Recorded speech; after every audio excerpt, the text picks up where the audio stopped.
Hi everyone, thanks so much for listening to another episode of Dogman Encounters Radio. I'm Vic Cundiff and I'll be your host for the show.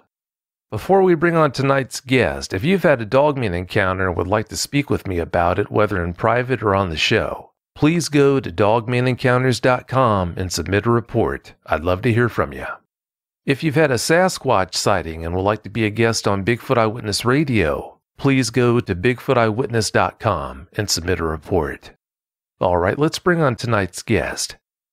Tonight's guest is Bryce. Bryce, welcome to the show. Thank you, Vic. It's a pleasure to be here. Well, it's great having you. Thank you for your time.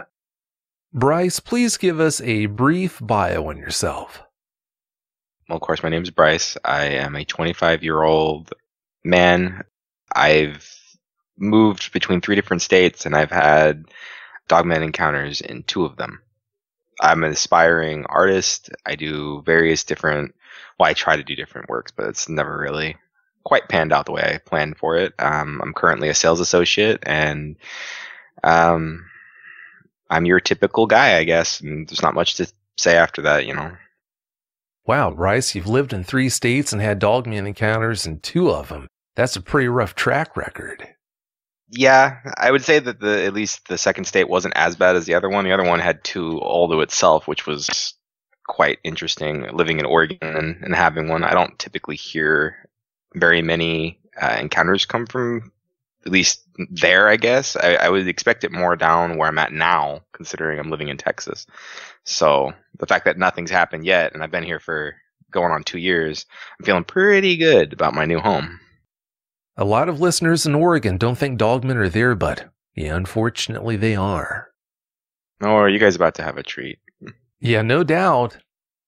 How long did you wait to contact me after you found out about what I do? I've been listening for about 1.5 years. When I first started listening, we were in the extended stay place when we were looking for a house here, and I stumbled across your show because I was watching a bunch of other stuff, because I do like scary stories and horror, so I was listening to self-written horror stories, some creepypasta stuff, just anything really. I started running out of things to watch and study and learn that I felt was pertinent to what I wanted to do, and so your show popped up. I was like, oh, this sounds interesting, and I went and listened, and I went back and listened to every episode from episode 1 in my free time when I'm writing or doing whatever it is I might be doing, because I got enamored with the show, and it was a different level of horror because I know what these people are talking about. I've seen it, so I can pretty effortlessly put myself in their shoes, and it always freaked me out.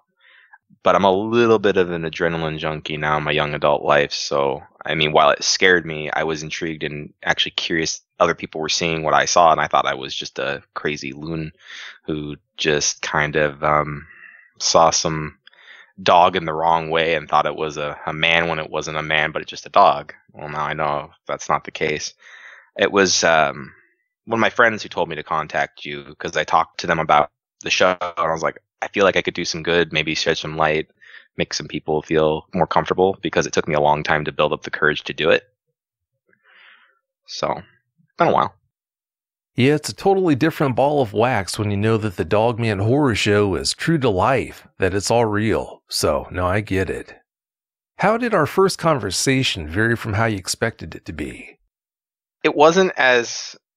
I always imagined my head to be like an interrogation, like the light being shined in your face and it being like, well, what did you see? But it was more of just a conversation. You were very welcoming, and to anybody out there who might be, not sure about contacting you, about, they might watch the show right now, be watching and have had an encounter, whether it be within the last week or the last 30, 40 years, it doesn't really matter. Vic's really good about talking to you like you're a person. He doesn't give you the judgmental kind of like, I want to say sit down, that you just got an active imagination kind of talk. He doesn't do that. He's not pushy. He's not any of the things you'd come to expect from someone doing a show like this, because they'd want as much information as possible. He's really here to help, and he does everything he can to be the best that he can be for us. So if you have an encounter, or if you've seen some stuff, I highly recommend talking to Vic, because he's probably the best person for the job. Wow, well, thank you for saying all those things. Full disclosure, I only get out the light and shine it in your eyes if you're actually here with me when we talk, just so you know. From what I understand, Bryce, you sought out professional help, hoping that would help you deal with your encounters in a healthier way. Did that help you as much as you were hoping it would? I mean, it helped me with some things because I have a couple other issues that also need to be addressed, but it didn't help me in those because they looked at it as like more of a manifestation of my subconscious kind of thing, like it was just a dream or some other such thing. They didn't take it as this actually happened. They didn't take it as I actually felt this thing's air almost. Like that's how close we were. And so, of course, being young and when you first see one really close up, which I kind of hope I never do again, I'm a little bit more prepared now that I've talked to you about it. Like I kind of know how to handle it a little bit. And I just really don't want to have to deal with that again. And if I ever do, I hope I deal with it the same way. I hope it's the same type of encounter that I had, because looking back, I was lucky that it turned out the way it did. But the fact that every professional you'll talk to, if they haven't seen it or they don't know, they won't believe you. They'll just look at you like you're crazy, or they'll try to prescribe some medication. And it's kind of jarring. These people are supposed to be professionals, and I understand that it's the human condition, where it's like we've been brainwashed into thinking these things don't exist. Every time you see something that's out of line, whether it be from Bigfoot to Dogman to, I don't know, a chupacabra, it doesn't matter what it is. If it doesn't exist in the real world, your mind has been taught that these things aren't there. But if you guys look back at history, they've been here with us as long as we've been on this planet. Every culture has stories about these things. I don't think that's a coincidence. It's like one of those things where you go and you hear an incident report and 6 out of the 10 people are saying, well, this is what happened. And the other 4 or so don't really know. So it didn't happen. But you have 6 confirmed people saying this is exactly what happened. It's kind of the same scenario here. It sounds like you did, but just to be sure, did you actually reveal what the true reason was for your problems to your counselor? Yes, so there was multiple reasons to kind of clear the air of that. Like I do have Asperger's with autistic tendencies, so I was going to go to counseling anyway, right? But they kept telling me that was where my anger at the time was coming from. And I can tell you that's not true at all, because the only time I've ever had like constant anger is whenever I feel like these things are around me in general. Ever since that second encounter, the one where it was face to face, my emotions have always been out of whack. And the closer I get to one of these things, in fact, the closer I get to anything that's just not right, wacky, otherworldly, whatever it may be, I get very uncomfortable. And it's been that way since I encountered this thing.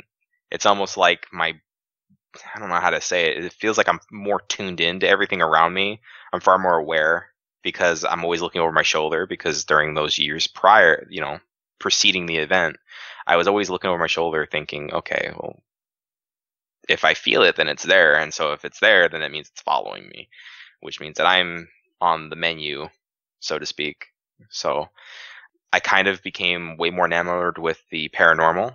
And I started doing my best to avoid places that made me feel uncomfortable, if that makes sense. Like anywhere that I would walk into and be like, yeah, I don't like the feel or the vibe of this place. There's something wrong. I'm gonna go that way. It's basically how I started living my life. Well, when you find yourself face to face with a Dogman, let's face the facts. It's totally expected for that to cause your emotions to be thrown out of whack. So yeah, that's no surprise. All right, Bryce, you've got several encounters to tell us about tonight, so please do that now. Give us every last detail that comes to mind. All right. So I did get in contact with some of my friends, well, 2 of the 3, and they've added a little bit to it, I guess you could say. They've thrown in some things that I may have not thought about, and one of them actually did go back to the location where we had our second encounter, so I have a little bit of stuff to go and throw on there too. And if you guys are listening out there, thank you. I know it wasn't easy to talk about, and I appreciate you guys.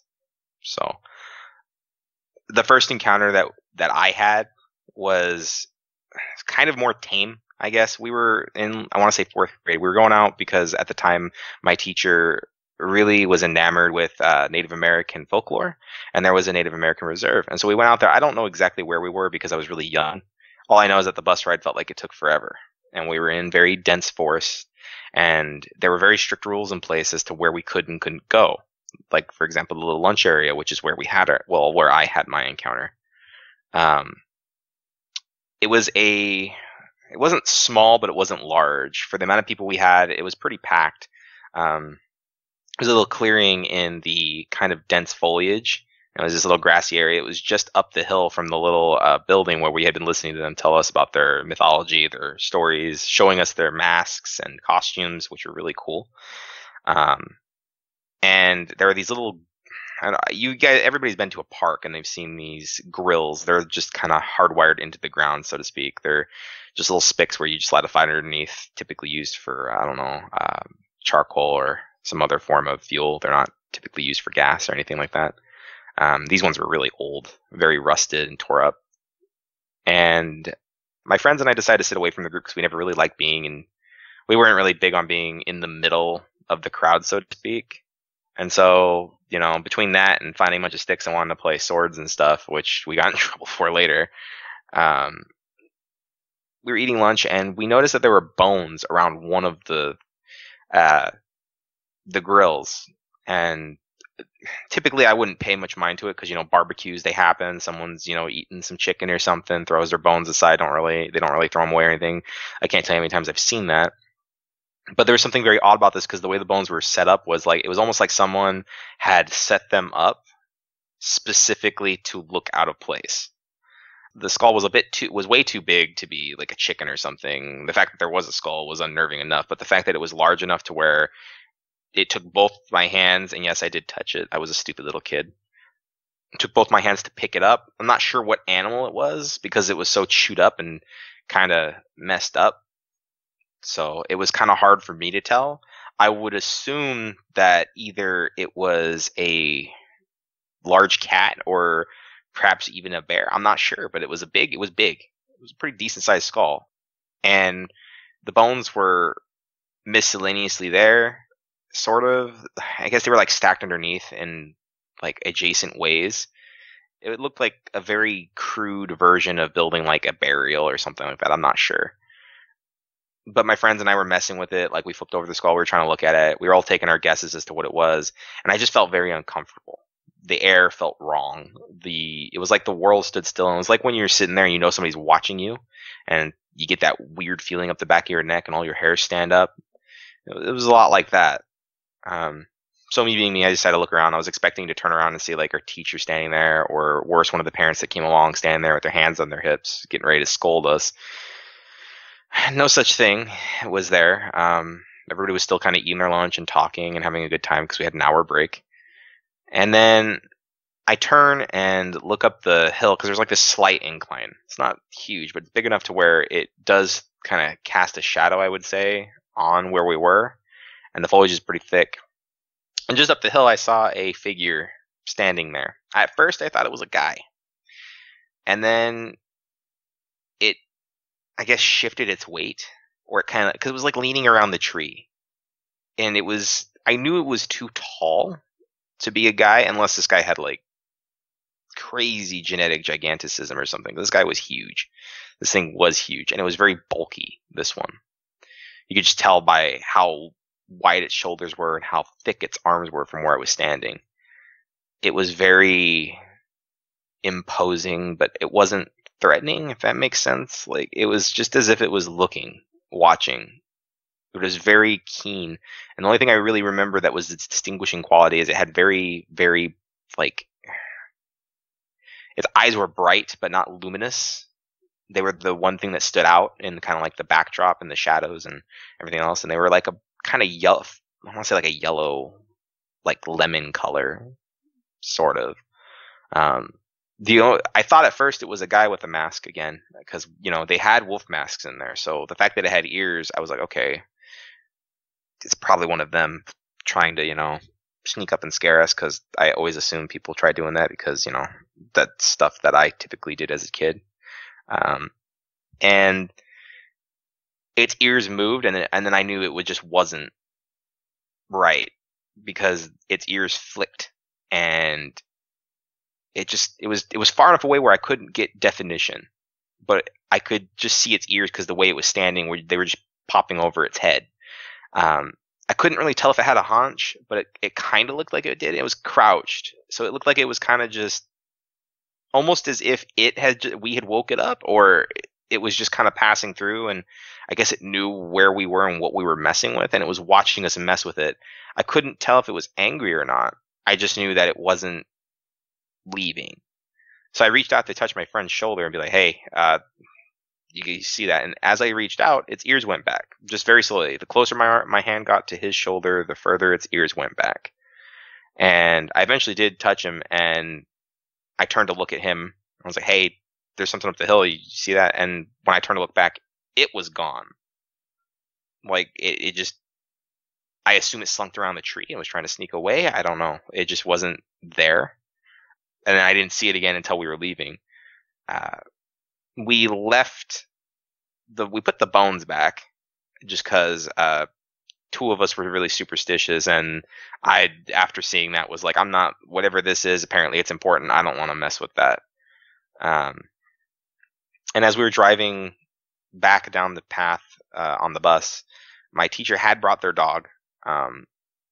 Their dog, her and her dog were far enough away when I first saw it to, I don't think the dog was aware, or maybe it was, and I don't know, it didn't do anything. But on the way back, it was barking out the windows, and it was not happy. It was not a happy dog, and this dog was a fairly good size. I would say, I think it was a German Shepherd, if I remember correctly. It's been a long time. I don't remember very much about my 4th grade year outside of this. And I remember looking and trying to follow the dog's line of sight, so to speak, like where it was looking, trying to line up with its head. And the only thing I remember is a quick flash of seeing the same kind of like figure, the head, like peeking around the corner, but this time I could see its teeth a little bit, and it kind of looked like it was smiling, I guess. Dogs look like that sometimes when they look at you head on. So I wasn't sure what to think. Again, I thought at the time my imagination was playing tricks on me, because it was like, okay, whatever. I saw something spooky, and now my brain's playing tricks on me. But the dog didn't stop barking until we cleared the forest. So like it just kept freaking out. So for the first 20 to 30 minutes of the drive, it was just going from one side of the bus to the other, barking. And then once we got out into the clear farmland, it was just completely calm. Didn't have a single problem. But it did keep looking back at the back of the bus until we were so far away that you couldn't see the tree line anymore. So I thought that was curious. Not much to say about it after that, because there wasn't too terribly much. There was that totem that I remember seeing that I thought was just a Native American thing, because at the time I wasn't as knowledgeable. It was kind of present. There were at least like 2 of them, and I thought they were just because where we were, it was like, this is their sort of like their guest center, I want to say, like where they bring all their guests, and this is where, if you're kind of like tourists traveling and stuff like that, they'd bring you here, and this is where you kind of hang out and talk and everything. And they even had a like little gift shop. So I just thought it was like props and stuff there to kind of like add to the ambience, but I'll get more into that later, and as to why I know that's not what they were, even as crudely built as they happened to be. And the second encounter, that one didn't happen until much, much later. I was like, 8th grade, I think, 7th grade, 8th grade, somewhere around there. My friends and I always hung out and walked around the town. We had lived in a small town. Forest Grove, Oregon is pretty small. It's not the largest of places. Everybody knew everybody. We kind of like, once you did something stupid, everybody's going to hear about it, sort of thing. It was surrounded by farmland. I'm not sure how it is now, because I haven't been there in years.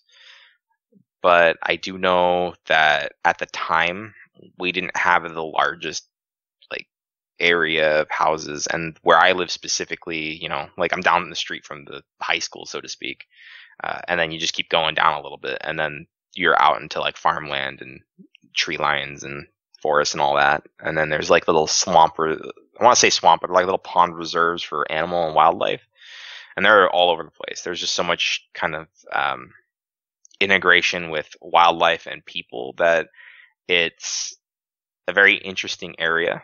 It's also very beautiful, so it's one of those places that a lot of people move to expecting X, but then they get Y. But there was this house on the outskirts. And to put into perspective for everybody listening, the house was tilted and it looked burnt. It was old. It was rickety. Everything that a haunted house would be. Imagine in your mind for a moment a blackened house tilting on its foundation and out in the middle, literally in the middle of nowhere. It's so disassociated from the housing developments and the neighborhoods, but it's not quite far enough away where it could be inconsequential because you're going to drive by it every single time you come home from like Portland or the beach. It's always just ever present right there. Now, I don't know if it's still there. I don't know if they finally knocked it down. I know there were plans at one point to knock it down, but it had always been there. And, as a kid, it's like, oh, it's a spooky house. Let's go explore it. So one day one weekend we were all staying the night at one of my friend's houses, and he's like, we're not too far from it. We could walk out there. It's not that far. I mean, what's the worst that could happen, sort of thing. There's what, 4 of us, 5 of us in total. We got a good number. We're not going like 1 or 2, so coyotes probably wouldn't mess with us. So we were like, yeah, let's go, because we were always curious about what was out there, because we always would see things on the inside of the house when we were driving by and everything, like shadows that moved, and we were like, no, I want to go see this, because we were curious. It was, I want to say, around 3 p.m. when we left. It took us about an hour to get out there because of how far it actually was. It was a lot farther than we thought. And we stopped quite a few times to kind of look at the surrounding area. So we were there from 3 to 6 p.m. And it was only around 6 p.m. that we started making our way toward the house itself to actually explore the house. My friend, who's kind of the leader of the group, I'm going to call him John for the sake of keeping his name, because I haven't gotten to talk to him. I don't know if he'd be okay with me actually using his name. He was kind of like the bravest of us, the guy that you could tell to do anything. He'd have no problem doing it. Someone drops some food on the floor, I dare you to eat it. He'd eat it. There's a really angry dog over there, I dare you to go poke it. He'd go poke it. He didn't care. He wasn't scared of anything. So he took lead, like he always did. And we got up to the house, and it was a lot bigger than we thought it was, because we'd always seen it from a distance. It was a lot bigger. And the first thing John did was he tried to peek in the house, but he didn't want to go in. Like he said that I don't feel comfortable going in. And I think it was because the foundation was out of whack, and he just didn't feel like it would be the wisest of ideas. And for the once, I took a sigh of relief knowing that he wasn't going to go stick his head or body in some place that could likely collapse just from his weight being added to it. But the whispers that I kept hearing had already started by that point. As you approach, you hear it's very hushed, like it's on the wind. And the closer you get, the more intense it got. It wasn't as bad up until we kind of circled around the house, because we came from the front, so we had never really gotten to see what was in the back because the grass was really tall. So you could really only see the house, so to speak, because of all this grass and, I want to say, cattails kind of hanging out there and just, obscuring your vision. When we got around the back, there was a cellar entrance. And, this baffled us. We're like, a cellar entrance? What? I thought it was just a house. And John being like, oh, well, now I'm curious. And so he went to open it, and he opened it, and the worst smell I have ever smelled came roaring out of that. And along with it, a overwhelming amount of whispers, just almost like they're not really whispers anymore. They're more like screeching in your ear, like one drill going in one ear and another going in another, and they're meeting in the middle, and you're not really able to comprehend what's being said to you, but you feel like someone, somewhere is trying to talk to you. And I was starting to get a headache, because between the smell and the ever-present noise that was just almost, to me, like white noise, was just overwhelming. I was actually expecting John to go down there, but he turned on his light and shined it down, because we had some flashlights we had brought with us. And the light could not push through the dense, like almost darkness that was down in the cellar. These flashlights could reach across the park at night when we were playing hide and go seek at night in the park. These flashlights were very powerful, and the fact that they couldn't even pierce down all the way down the stairs unnerved all of us. because we've never no matter how dark it had ever gotten, these flashlights had worked for us, and they were failing us right now. And so John was like, I'm not going down there. The smell, the darkness, I'm not going down there. It's not happening. And so the other two, of course, aren't gonna go. And then I'm not gonna go. If John's not gonna go, I'm not going. I'm not. Nope. He was always the one that inspired courage in our group. And if he was scared to go, then we were all too scared to go. I believe the third member of our party had already went home. Like, one of us had already dissipated, leaving four of us because they didn't want to be there. Like, as soon as we started approaching and they got a good look at the house, they're like, nah, I'm out. So they left on their own, which in hindsight wasn't the smartest thing to do. But, at the time we didn't think much of it, because it was just like, whatever. It's still light out. The coyotes haven't even started, yipping and howling yet. So you'll be okay. We were close enough at the time that he could have just walked back into the housing development and been fine. We kind of looked around a little bit more with the two, I'd say call them the scaredy cats of the group, kind of just still kind of looking in the cellar, trying to see if there was maybe a light switch or something that could go down there. And John and I were kind of circling around in the back area looking around because it looked weird. It looked like it was stamped down, so to speak. Like, it looked like something around the house had been walking around. If you've ever been around animals and there's like really tall grass, the more they walk around, the more stomped down it gets. Well, there was no tall grass standing up in the immediate area behind the house.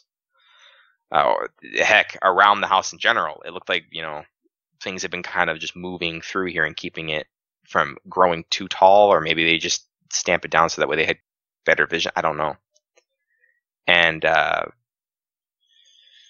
John went around the side of the house and he stopped. And I know that I've never seen anything stop him when he's looking for something or looking around. And so, of course, being really close to John at the time, I was like, okay, well, what's wrong? Did he see something? Did he find something? So curiously, I walked over and he grabbed my shoulder. As soon as I got within arm's reach, he grabbed my shoulder. And the grip that he gave me, I'll never forget, because it hurt so bad, because he was clamping so hard on my shoulder that it felt like he was almost trying to hurt me, but he was shaking all over. And he was looking straight ahead, and I was looking at him, trying to like break his line of sight, trying to get him to look at me, and he just kind of shook me again with his grip.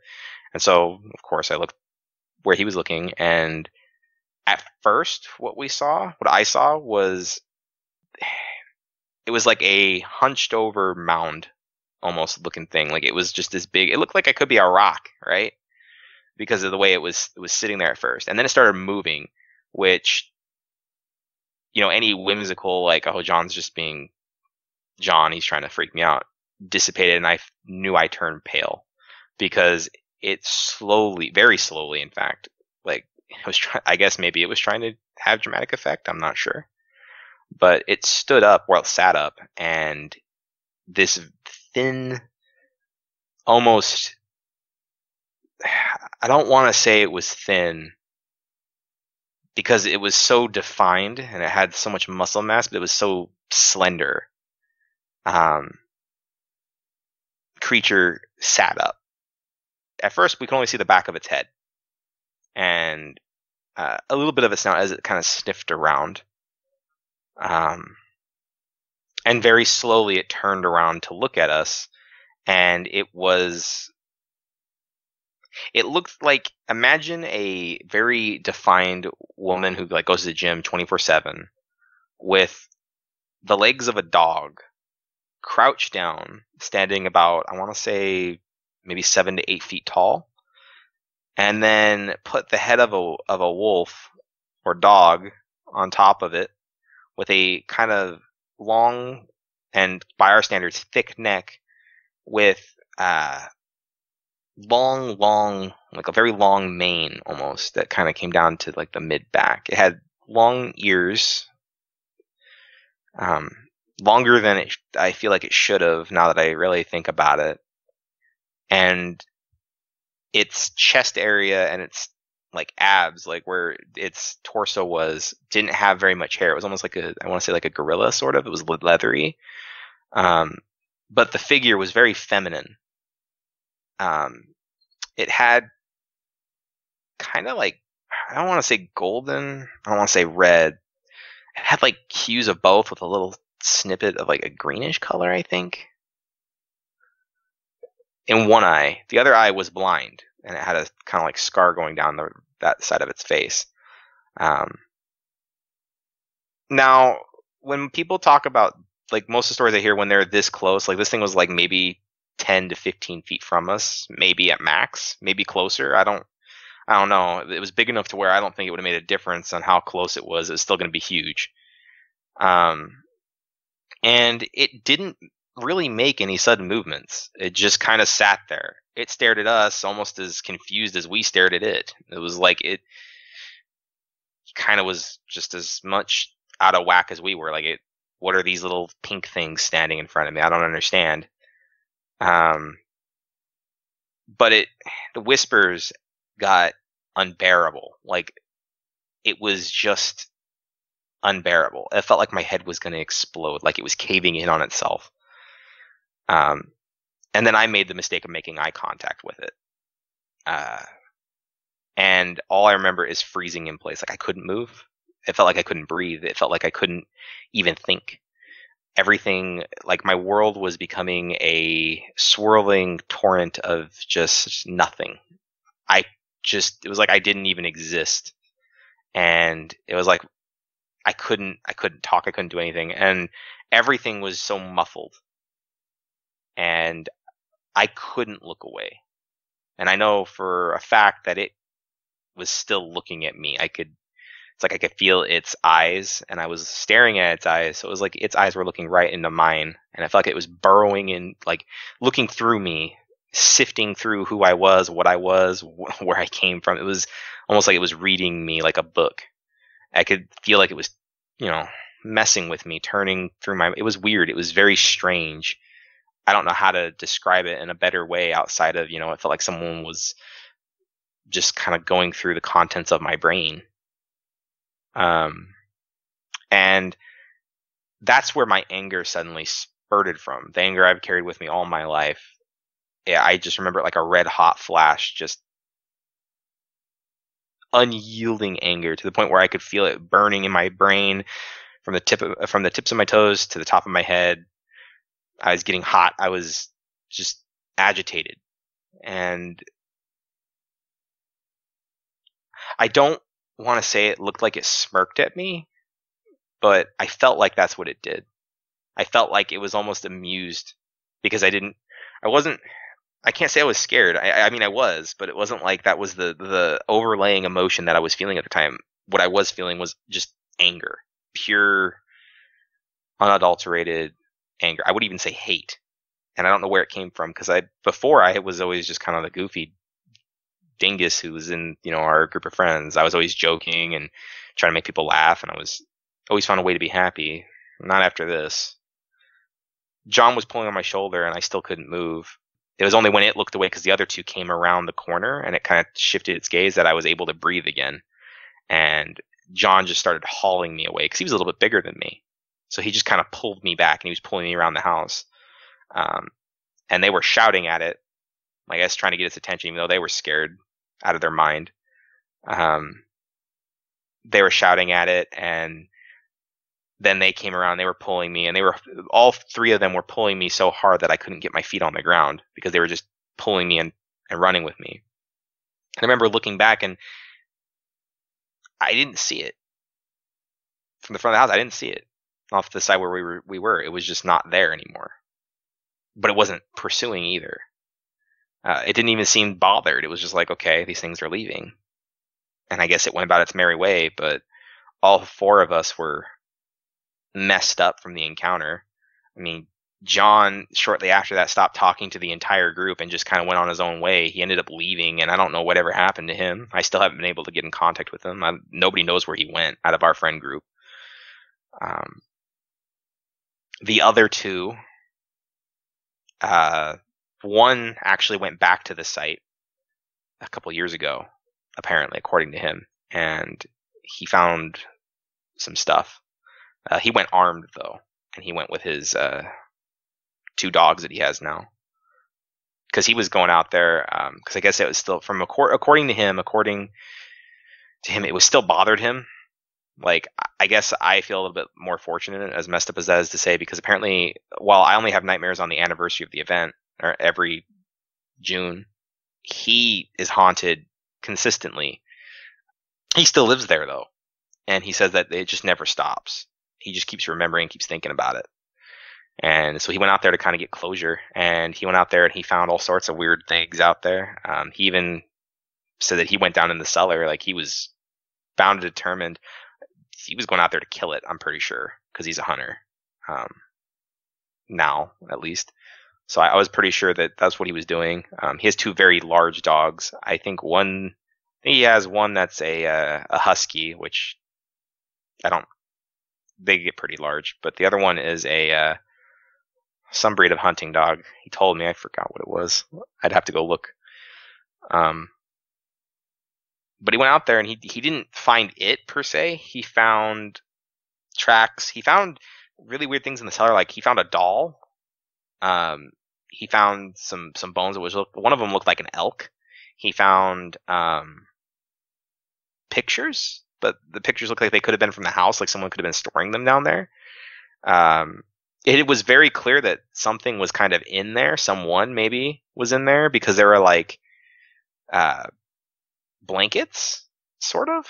And so he was assuming maybe some homeless set up shop here. But the rest of it was really strange because it was a bunch of random objects that had no correlation together. Like, again, they had the pictures of the doll. They had a few, like, they had a backpack in there, but the backpack had nothing in it, and it looked like tore up. And it was just kind of there. And there was just a bunch of stuff, and there was just nobody. There was no signs of really anybody coming in, so to speak. Not for a while, anyway.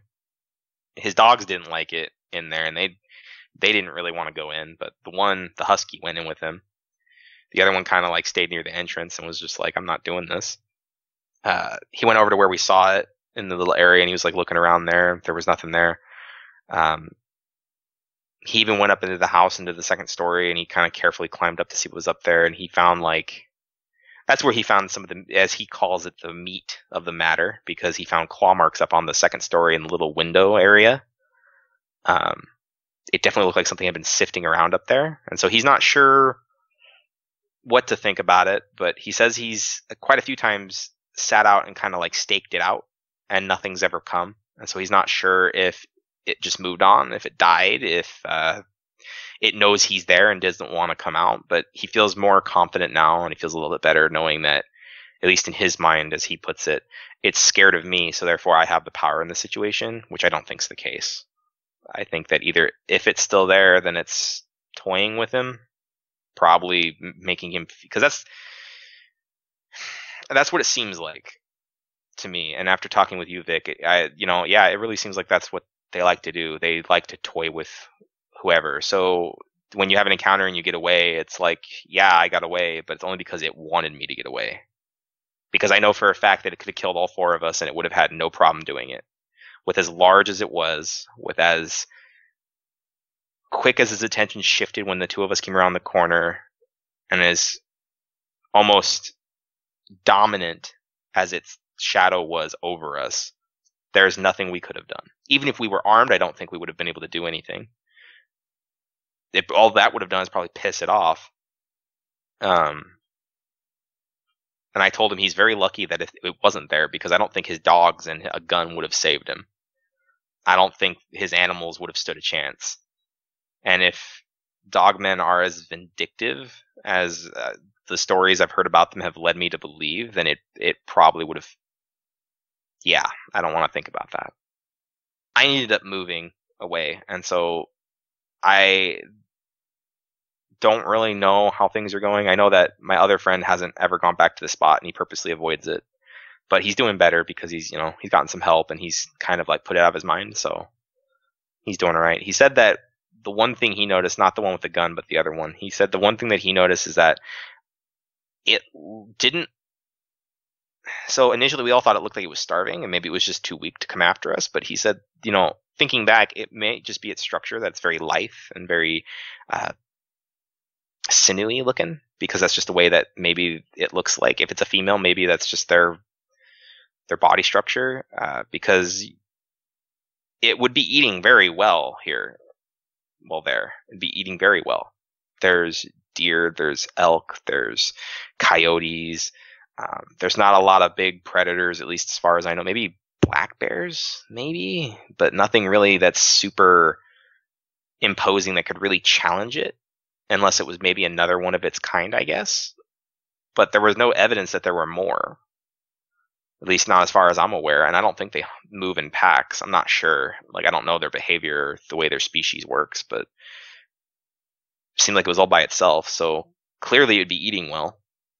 And clearly, from the fact that there are elk bones down in that cellar, if it's living down there, it is eating very well, because that, from what he told me, the elk was a good size based on its bones. So clearly, I don't think it's having any problem eating, and perhaps that's why it didn't see us as an interest, because why, when I can go get something even bigger?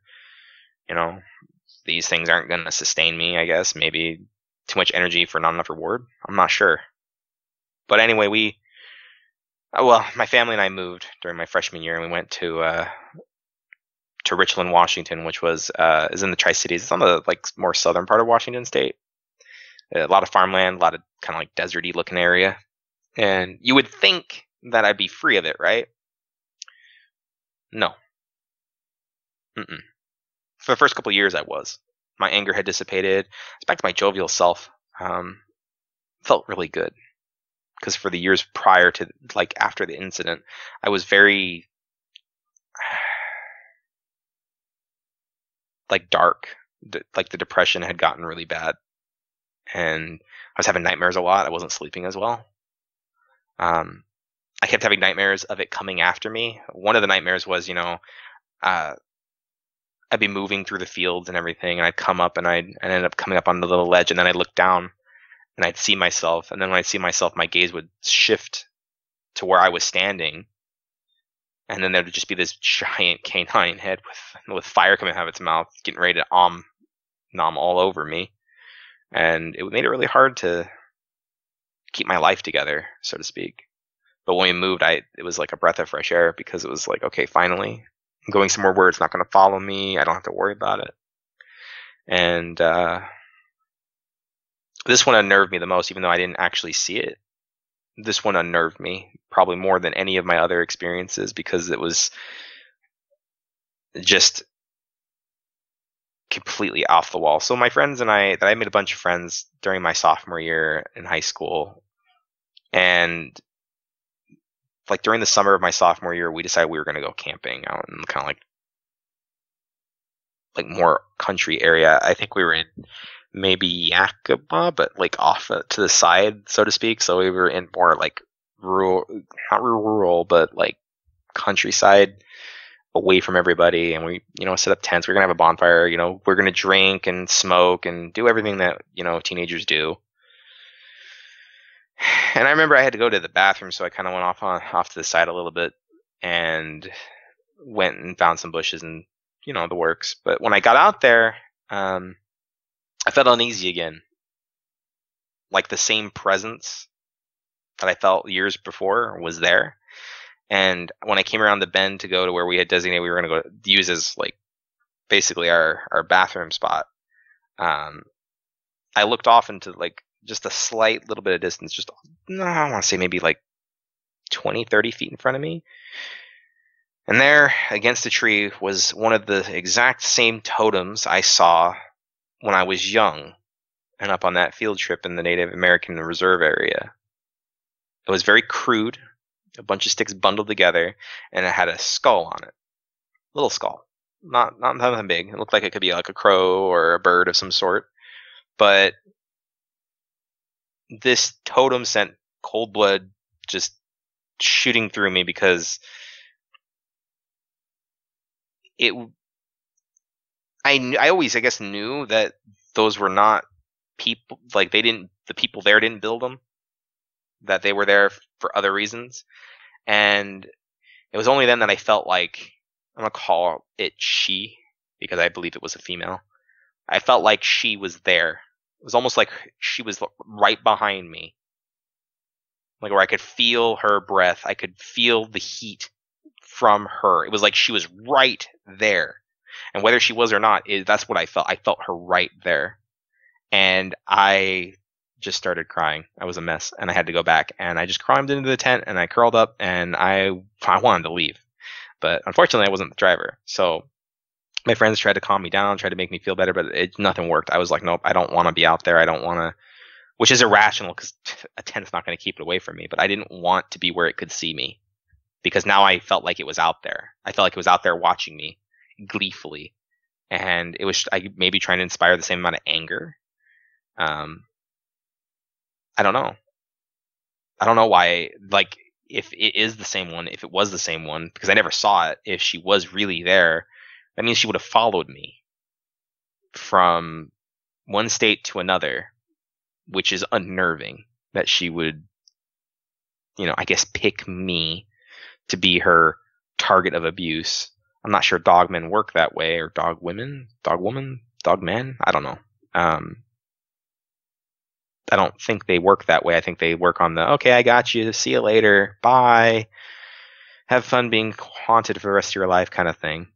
I hope they're not that vindictive, because that's shows a level of intelligence that I'm not sure I'm comfortable with them having. I really don't want to deal with a creature that is that smart. But one of the things that did spur me on to talk to you, Vic, is that the anniversary is coming up. It's heading to June, and every time the anniversary rolls around, not only do I get a new nightmare with more parts to it, I get something happens. Whether it be the totem, whether it be just feeling like it's present, or some other thing happening that just reminds me that it's out there somewhere. And I'm very tense because of where I'm living now. I'm in Texas, and the amount of encounters that I've heard happening here, like, doesn't make me feel very confident. And if I am somehow a target, I really don't want to deal with another one, and I sure as heck don't want to deal with the one I've been dealing with if it's the same one. So I'm pretty skittish right now, especially considering, like, ooh, I got like a month and a couple days before June, and it was like mid-June when it happened. So it's just kind of unnerving because that month always becomes the, oh God, here we go month. And I finally started getting my life back in order. I'm on the antidepressants. I've been doing various methods of trying to keep myself in control. I've picked up a new way of life. I do meditations and stuff like that. I do everything I can to kind of try and keep and mitigate the potential damage that might have been done. I'm just doing everything I can to try and get everything back on track and kind of get me back to a reasonable, normal state. Because I'm tired of living with my head looking over my shoulders and my mind distracted from my life. I can't live like that anymore, and I don't want to live like that anymore. But I'm scared that she's going to show up again, and if she does, I don't know what I'm going to do with myself. Because that would mean that no matter where I go or how far I try to get away, that she somehow is going to find a way to get to me. And I can't tell you how terrifying that is, to think that there is a creature out there that is more vindictive than our species, more capable of rational thought, and just picking on people and picking this one person to torment. It's unnerving knowing that it has the level of strength that it has, knowing that it could potentially just be one of the most dangerous creatures you could probably run across. But on top of all that, it's smart. Very smart. And I tell you what, some of the stories I've heard on the channel, they're smart. They're too smart.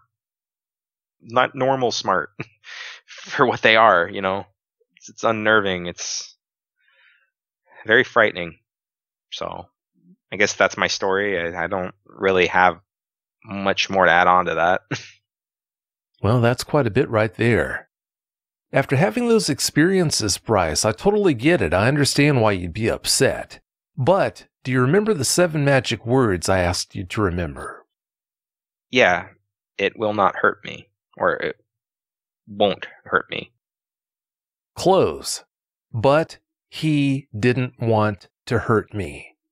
Yeah, I mean, if she does rear her head again and you have another encounter with her, don't lose sight of the fact that she had you dead to rights, but she didn't harm a hair on your head. Of course, it's going to be really unsettling to stand there and look at her to see her right there in front of you, but don't lose sight of the big picture. As long as you can keep that in mind, then if you do have another encounter, it's going to be a lot easier for you to deal with it and move on with your life and do what you need to do. You're a young guy and you've got a lot of life to live, so yeah, please don't allow the possibility that you might have another encounter with her or another dogman ruin your life. If you do that, it would just be a shame. Do you think your first encounter was harder to deal with because of you being so young, or do you think it actually would have been more difficult to deal with if you would have been grown when you had it? I mean, it's the first thing. It was hard because how far it was away. I mean, it wasn't, I didn't get the best of looks at it, you know? It wasn't like I got in detail a complete look at everything that it was. It was just kind of a big figure in the distance. When I was a kid, you know, I still have a pretty active imagination. So back then I just was like, oh God, I'm really imagining things like, my God, I need to stop. Kind of thing. Like, that's what I believed, because, you know, this can't be real. It can't exist. That's what you're going to tell yourself. That's the first thing that's going to run through anybody's head when they first see one of these things. And it's the same thing that runs through my mind every time I ever have a encounter or I have a nightmare with this thing. Is the first thing that goes through my mind is, this can't be real. It cannot be real. This does not exist. These things they're not something that's natural in this world. They don't exist. It's fantasy sort of thing. So as a kid, it's kind of what I told myself. And I mean, yeah, it stuck with me for a while. I mean, I used to draw werewolves all the time because it was just always ever present, but like, it didn't bother me as much. I think that maybe me being young actually helped, because I was so small that I had trouble remembering the encounter as it is. Like, I remember like what I've told you, but I'm sure there's probably more, but I just don't recall. Don't really remember anything from that time in my life, so to speak.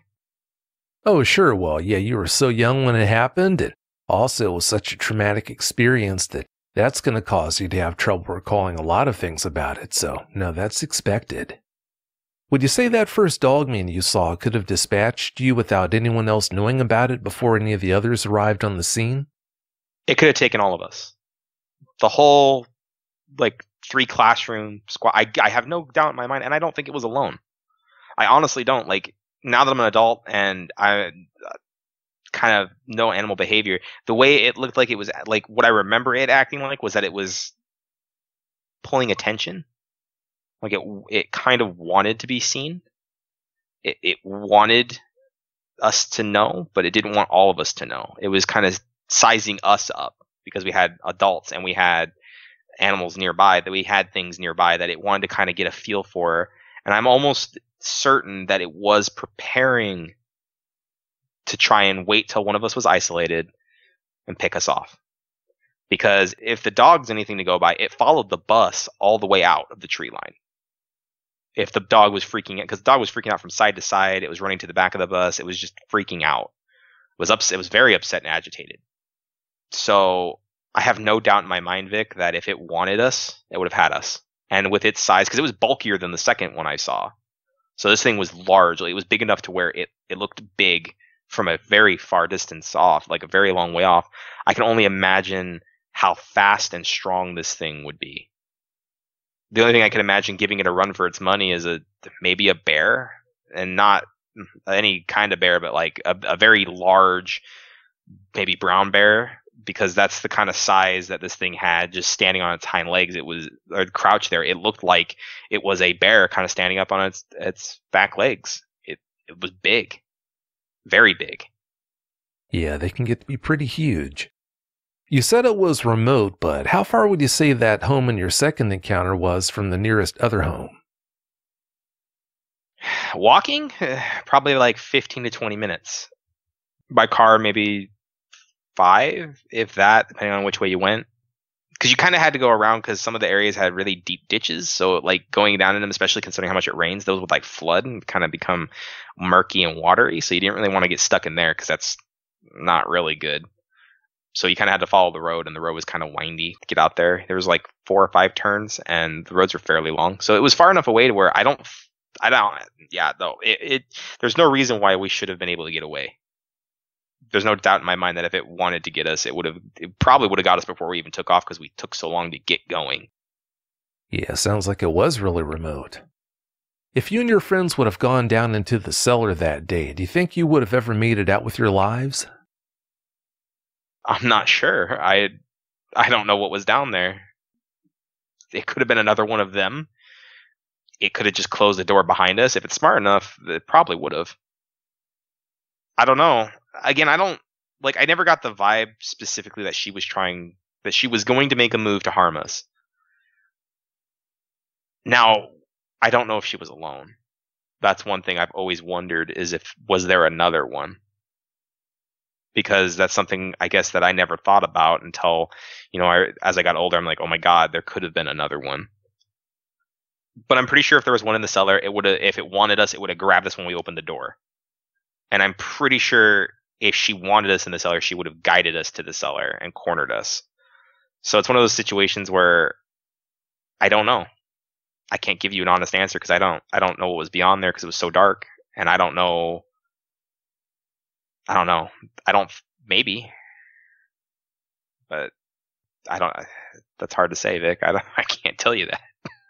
Oh, no, that's okay. Yeah, all we can do is guess about that.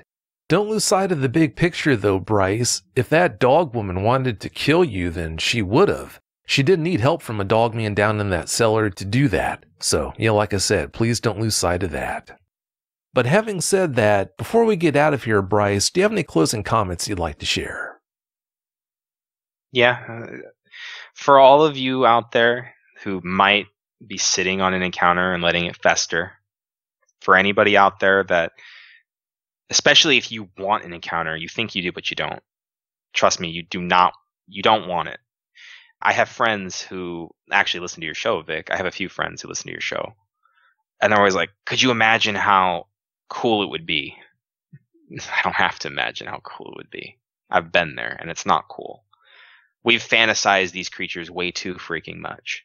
It's like any other mythological creature that were to exist. Like we've made these things into these fantastic beasts that, may or may not be benevolent. We've turned them and we've made them more than what they are. And honestly, they're probably just a very unique form of animal. Whether they're supernatural or not, they're still an animal.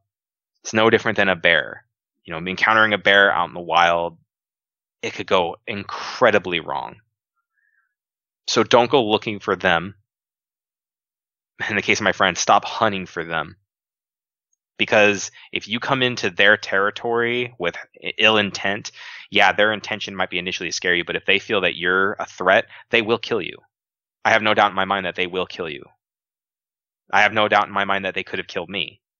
And I have no doubt in my mind that no matter how many animals you bring with you, how many guns you take out with you, no matter how prepared you think you are, there's nothing that can prepare you for the kind of creature you're about to run into. And if you want clues to that, go watch Vic's other videos and listen to some of the stories.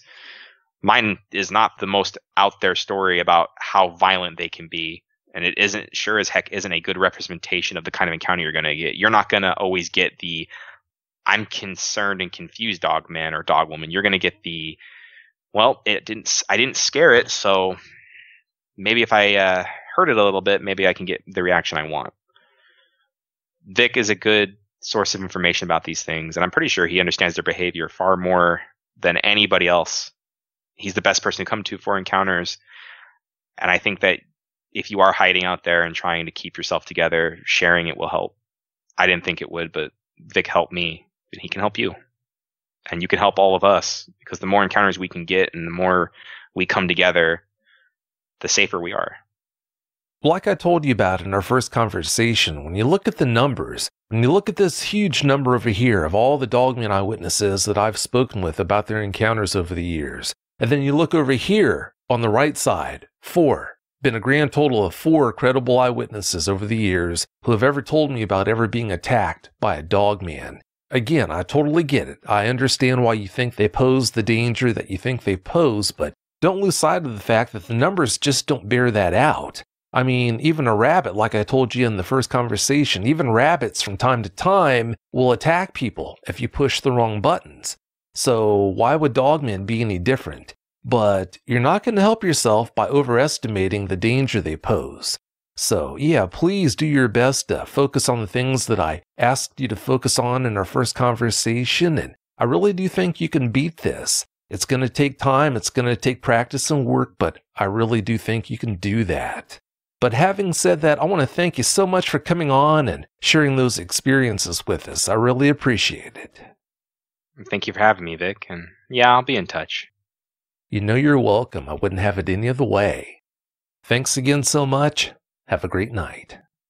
If you've had a Dogman encounter of your own and would like to speak with me, whether in private or on the show, please go to dogmenencounters.com and submit a report. I'd love to hear from you.